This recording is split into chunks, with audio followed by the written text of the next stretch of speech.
16 septembre 1958. Je voudrais bien avoir un vrai mantra. J'ai tout un stock de mantras et qui sont tous venus spontanément, jamais de la tête. On dirait qu'ils jaillissaient, comme ça, comme on dit que jaillit le Veda. Je ne sais pas quand cela a commencé. Il y a très longtemps, avant que je vienne ici. Certains sont venus ici. Mais pour moi, ils ont toujours été très courts. Par exemple, quand Sri Aurobindo était dans son corps, ici, à n'importe quel moment, dans n'importe quelle difficulté, pour n'importe quoi, ça venait toujours comme ça. My Lord. Simplement et spontanément, n'est-ce pas? My Lord. Et ça établissait le contact instantanément. Mais depuis qu'il est parti, ça a cessé. Je ne peux plus le dire, n'est-ce pas? Ce serait comme si je me disais à moi-même « My Lord, my Lord ». J'ai eu un mantra en français avant de venir à Pondichéry. C'était « Dieu de bonté et de miséricorde ». On ne comprend pas ce que cela veut dire. C'est tout un programme universel. Ce mantra, je le répète depuis le commencement du siècle. C'était le mantra de l'ascension, de la réalisation. À présent, ça ne vient plus de la même façon. Ça vient plutôt comme un souvenir. Et c'était exprès, n'est-ce pas? Je disais toujours « Dieu de bonté et de miséricorde » parce que je comprenais déjà, à ce moment-là, que tout est le divin et que le divin est en toute chose et que c'est seulement nous qui faisons une distinction entre ce qui est divin et ce qui ne l'est pas. Mon expérience est que, individuellement, on est en relation avec l'aspect du divin, non pas nécessairement le plus conforme à notre nature, mais qui est le plus nécessaire pour notre développement ou le plus nécessaire pour notre action. Pour moi, c'était toujours une question d'action, parce que, personnellement, individuellement, chaque aspiration de développement personnel avait sa forme propre, son expression propre, spontanée. Alors je n'employais pas de formule. Mais dans l'action, dès qu'il y avait la moindre petite difficulté, ça jaillissait. Et ce n'est que très longtemps après que j'ai remarqué que la chose se formulait d'une certaine manière. Je le disais sans même savoir quelle était la formule. Et la chose venait ainsi. Dieu de bonté et de miséricorde. C'était comme si je voulais éliminer de l'action tout aspect qui n'était pas celui-là. Et cela a duré pendant, je ne sais plus de 20 ou 25 ans de ma vie. Ça venait spontanément. Tout dernièrement, quand le contact est devenu tout à fait physique, il y a eu une fois, comme ça, où tout le corps était dans une grande exaltation. Et je me suis aperçu que, spontanément, d'autres formules s'ajoutaient à ce « Dieu de bonté et de miséricorde ». Je les ai notées ce jour-là. C'était un jaillissement d'état de conscience, pas de mots. Seigneur, Dieu de bonté et de miséricorde. Seigneur, Dieu d'unité souveraine. Seigneur, Dieu de beauté et d'harmonie. Seigneur, Dieu de puissance et de réalisation. Seigneur, Dieu d'amour et de compassion. Seigneur, Dieu du silence et de la contemplation. Seigneur, Dieu de lumière et de connaissance. Seigneur, Dieu de vie et d'immortalité. Seigneur, Dieu de jeunesse et de progrès. Seigneur, Dieu d'abondance et de plénitude. Seigneur, Dieu de force et de santé. Les mots venaient après. Ils étaient comme plaqués sur les états de conscience, greffés là-dessus. il y a des associations qui paraissent inattendues, mais c'était l'exacte expression des états de conscience dans l'ordre où ils se succédaient. Ils venaient l'un après l'autre, comme si le contact voulait être plus complet. Et le dernier, c'était comme le triomphe. Dès que j'ai eu fini d'écrire, en écrivant, n'est-ce pas, tout cela devient assez plat, l'élan était encore vivant dedans. Et j'ai eu le sens d'une vérité qui conquiert tout. Alors, un dernier mantra a jailli.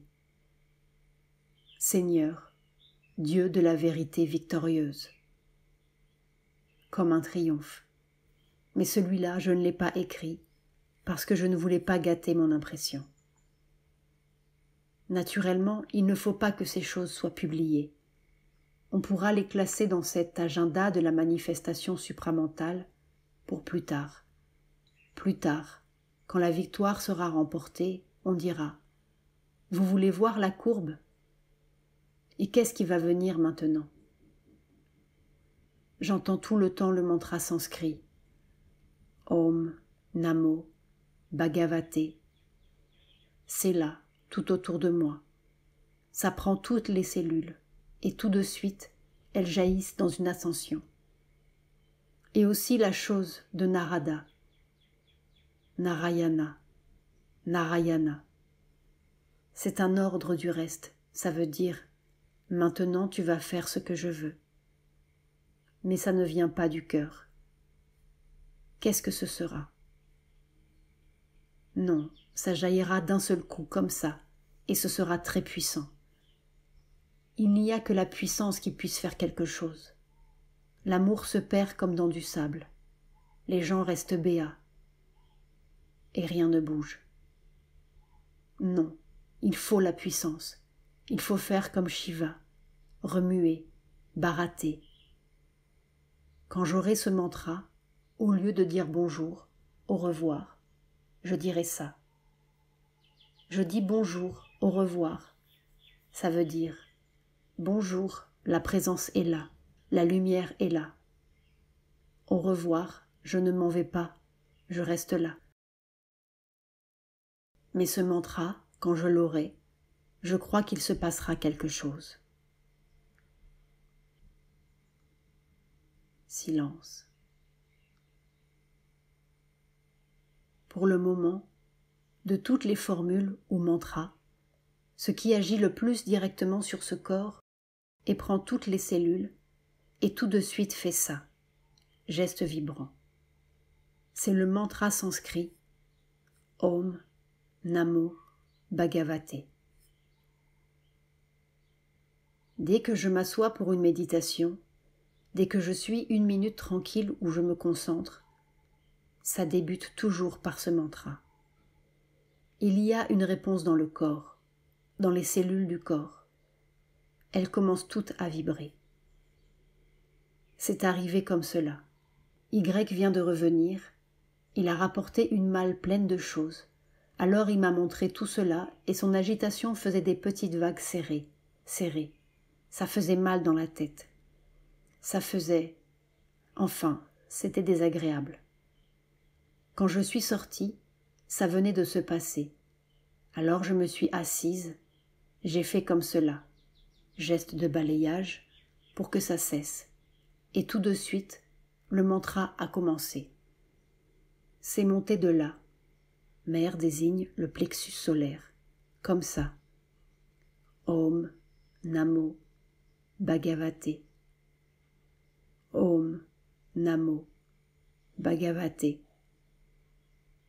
Om Namo Bhagavate.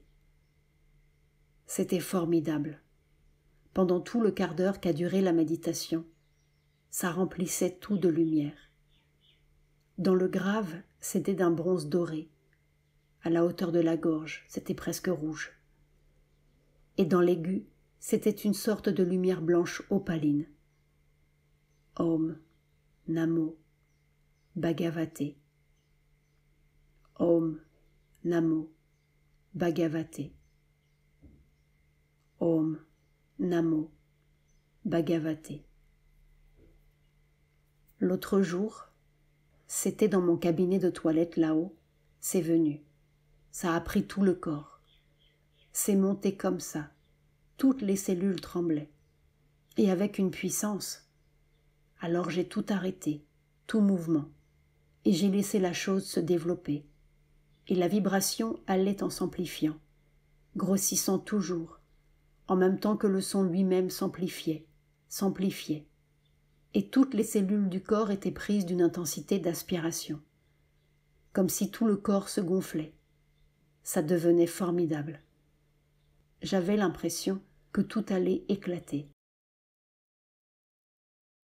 J'ai compris ce qui se retire de tout pour vivre ça totalement. Et ça a un pouvoir de transformation. J'ai eu l'impression que si je continuais, quelque chose allait arriver, dans ce sens qu'il y aurait un équilibre des cellules du corps qui changerait. Malheureusement, je n'ai pas pu, parce que je n'ai pas le temps, n'est-ce pas? C'était avant le balcon. J'allais être en retard. Quelque chose m'a dit, ça, c'est pour les gens qui n'ont rien à faire. Alors j'ai dit, j'appartiens à mon travail. Et je me suis retirée doucement. J'ai freiné. Et l'effet s'est interrompu. Mais il reste ceci, qu'à n'importe quel moment, si je répète ce mantra, tout se met à vibrer. Donc chacun doit trouver quelque chose qui ait son effet, individuellement.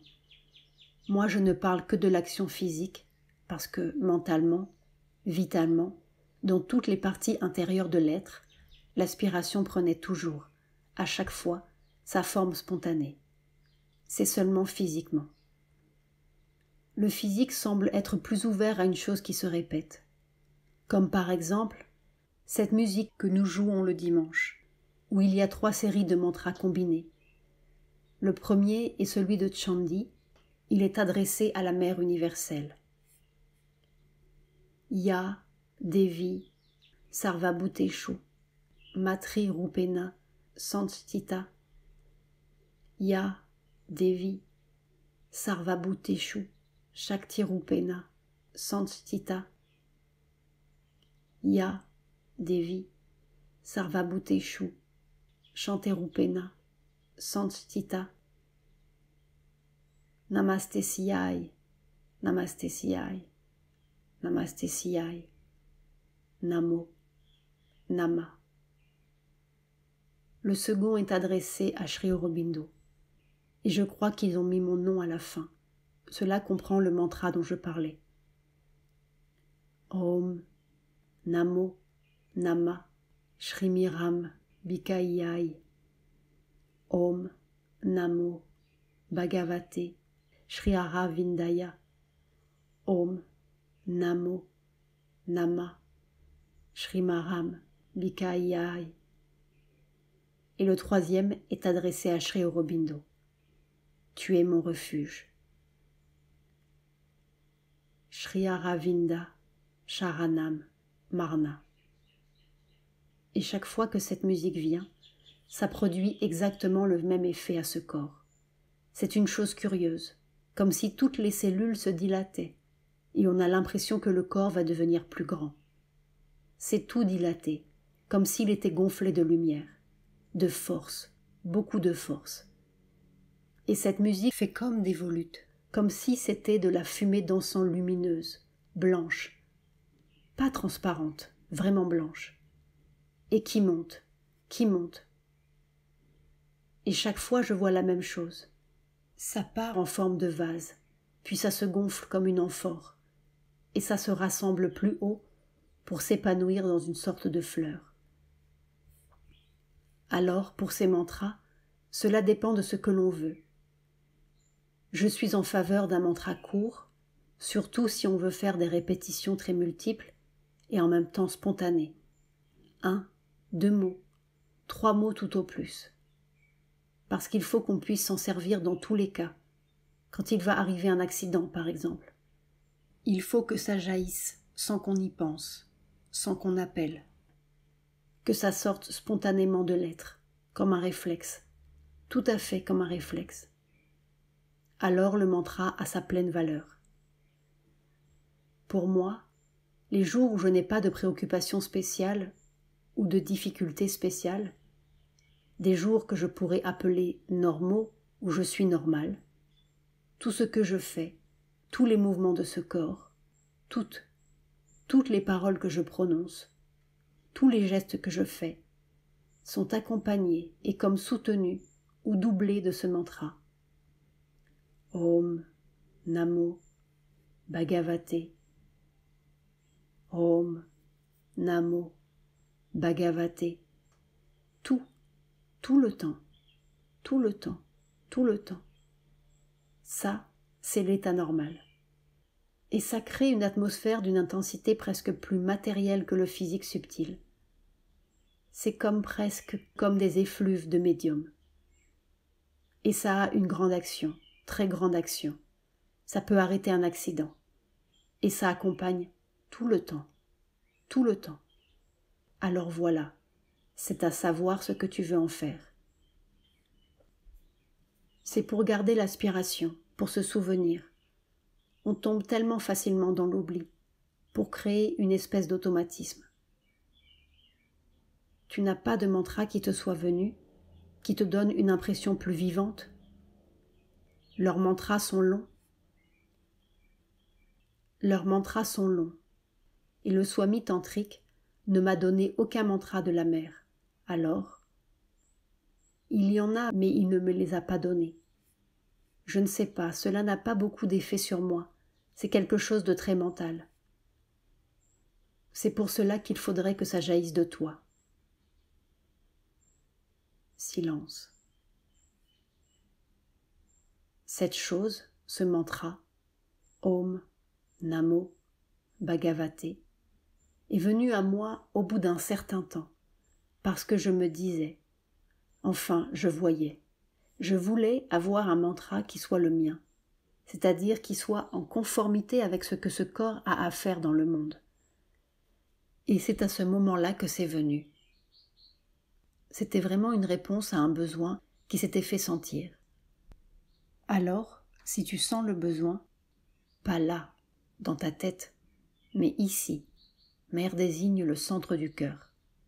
Ça viendra.